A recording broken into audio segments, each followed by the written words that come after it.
bu imtihonlaridan o'zi bizni asrasin. Hali dunyolar yaratilmasdan ilgari bir nur bor edi. Bu nurning sohibi odam atodan ham ilgari mavjud bo'lib, ham nabiy, ham sirlar ogohi edi. Ana shu nur bir kun kelib Makkada yulduz yangliq porladi va dunyoni munavvar etdi. Ul buyuk zotga salovat va salomlar bo'lsin.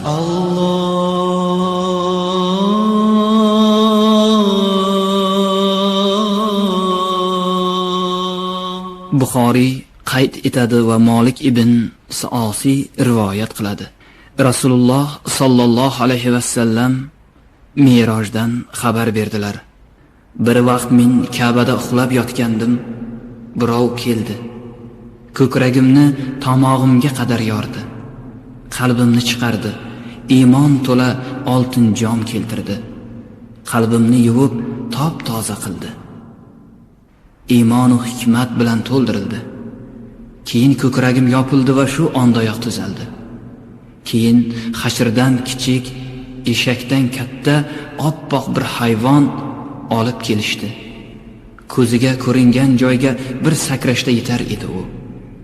Unga mindim. Keyin Jabroil meni bu dunyo osmoniga, osmonlarning birinchi qavatiga olib chiqdi. Darvozasini taqillatdi.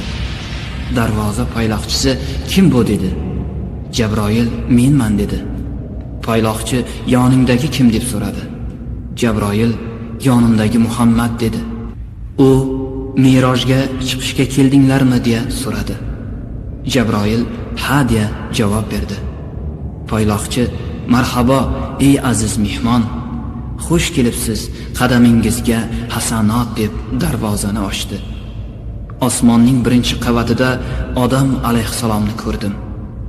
Jabroil menga "Bu zot sening bobokaloning Odam alayhisalom bo'ladi, salom ber" dedi. Men salom berdim. Odam alayhisalom ham "Marhabo ey yaxshi o'g'il, yaxshi payg'ambar" deya javob qaytardi. Keyin Jabroil meni osmonning ikkinchi qavatiga olib chiqdi. Darvozani taqillatdi. Payloqchi "Kim u?" deb so'radi. Jabroil "Jabroilman" dedi. "Yoningdagi kim?" deb so'radi. "Muhammad" dedi. Shunda payloqchi Mirojga chiqishga buyruq olganmi dedi. Jabroil "Ha" deganidan so'ng u ham darvozani ochib "Marhabo, xush kelibsiz" dedi. Ichkariga kirishimiz bilan ikki xolovatcha Yahyo bilan Isoga duch keldik. Jabroil "Bular Yahyo bilan Iso, salom ber" dedi menga. Salom berdim. Ular ham alik olib "Marhabo ey yaxshi birodar, qutlug' payg'ambar" deyishdi. Keyin Jabroil meni osmonning 3-qavatiga olib chiqib darvozasini taqillatdi. Payloqchi "Kim u?" deganida "Jabroilman" dedi. "Yoningizdagi kim?" deganida "Muhammad" dedi. "Mehrojga chiqishga amr bo'lganmi?" deganida "Ha" deb javob berdi. Payloqchi darvozani ochib "Marhabo, xush kelibsiz" dedi. Bu yerda Yusufni ko'rdim. Jabroil ham "Bu Yusuf bo'ladi, salom ber" dedi. Salom berdim. Alik olib "Marhabo ey yaxshi payg'ambar" dedi. Jabroil bilan 4-osmonning darvozasiga keldik. Payloqchi "Kim u?" deb so'radi. Jabroil "Men Jabroilman" dedi. "Yoningdagi kim?" deb so'radi. "Muhammad" deb javob berdi. "Mehrojga chiqishga amr bo'lganmi?" "Ha" dedi Jabroil. "Xush kelibsiz, marhabo" deb bizni qarshilab oldi payloqchi. Ichkarida bir zotga duch keldik. Jabroil "Bu Idris, salom ber" dedi. Salom berdim. Idris alik oldi va "Marhabo ey birodar, marhabo ey yaxshi payg'ambar" dedi.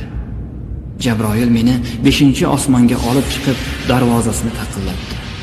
Bu yerda ham xuddi o'sha savol-javoblar bo'lib o'tganidan keyin darvoza ochildi. Bu yerda Xorunni ko'rdik. Jabroil "Bu Xorun, salom ber" dedi. Salom berdim. Xorun alik olib "Marhabo ey birodar, marhabo ey yaxshi payg'ambar" dedi. Keyin xuddi shu tarzda 6-osmonga kirdik. Jabroil "Bu Musa, salom ber" dedi. Salom berdim. alik oldi va marhabo ey birodar, marhabo ey go'zal payg'ambar dedi. Men ketayotganimda esa yig'lay boshladi. Nega yig'laysiz deyilganda, mendan keyin kelgan payg'ambarning ummatidan jannatga ko'proq kiradi. Men o'z ummatimga achinyapman deya javob berdi. Jabroil meni 7-osmonga olib chiqib, darvozasini taqillatdi. Payloqchining kim u degan savoliga Jabroilman deb javob berganidan keyin mening Muhammadligimni va Me'rojga chiqish uchun menga amr borligini aytdi. Darvoza payloqchisi marhabo, xush kelibsiz dedi. Ichkari kirdik. Jabroil bu Ibrohim salom ber deb bir kishini menga ko'rsatdi. Men salom berdim. Alik oldi va marhabo ey go'zal o'g'lon, yaxshi payg'ambar deb.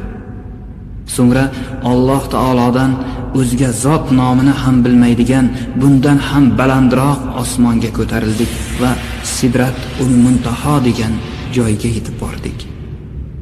U yerlar menga ko'rsatildi. Sidra degan daraxtning nabik degan mevalari Hajar o'lkasining xurmachalariga o'xshardi. Yaproqlari fil qulog'iday kelardi. Jabroil bu yer Sidra dedi. Sidrada ikkitasi maxfiy, ikkitasi ochiq holda bo'lgan 4 daryo oqib yotardi. Jabroildan bular qanday daryolar deb so'radim. Maxfiy, ya'ni yer ostida oqayotgan 2 daryo jannatga oiddir. Tashqarida oqib yotgan mana bu 2 daryo esa Nil va Firot daryolarining boshidir dedi. Keyin menga Baytul Ma'mur ko'rsatildi. Har kuni 70 ming farishta bu yerni ziyorat qilib kezib yurardi. Bu yerda sharbat, sut, bol kosalari keltirildi. Men darrov sutni oldim. Shunda Jabroil to'g'ri qilding dedi. Sen va ummating yaratilganda loyingiz sutga qorilgan. Sutni olganing to'g'ri bo'ldi. Agar sharbatni olganingda ummating yo'ldan adashardi dedi. Alloh menga va ummatimga bir kecha kunduz uchun 50 vaqt namoz o'qishni farz qildi. Men qaytishda Musa alayhisalomning oldilariga bordim.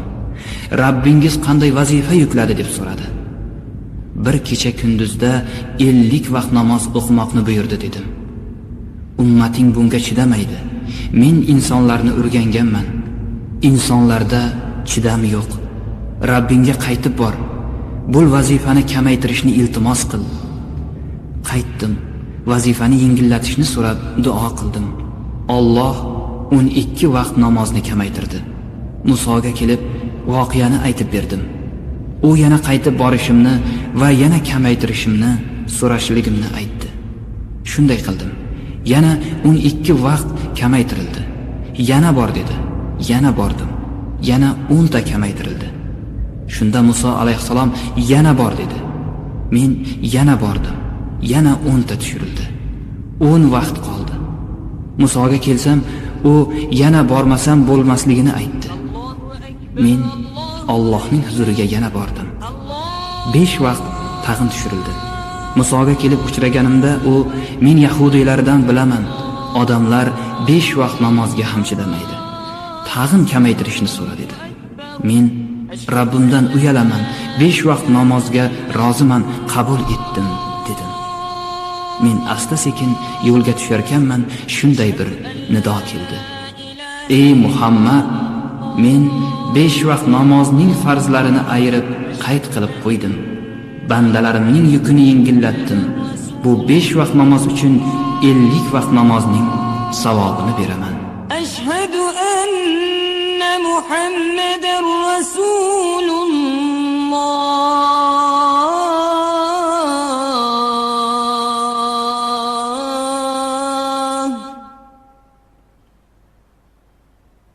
Hayya 'alas salah.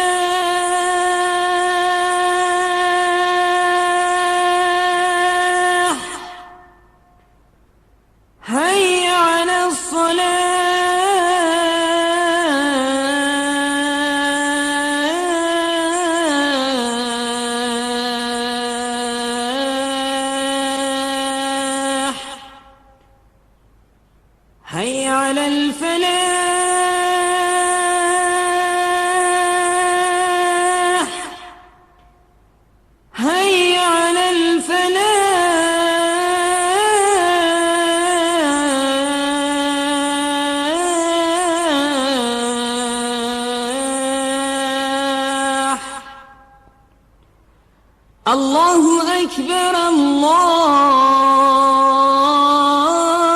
أكبر لا إله إلا الله. اللهم رب هذه الدعوة التائمة والصلاة القائمة آت محمدا الوسيلة والفضيلة والدرجة العالية الرافعة وبأسق مقاما محمودا الذي وأته وارزقنا شفاعة يوم القيامة إنك لا تخلف الميعاد برحمتك يا أرحم الراحمين.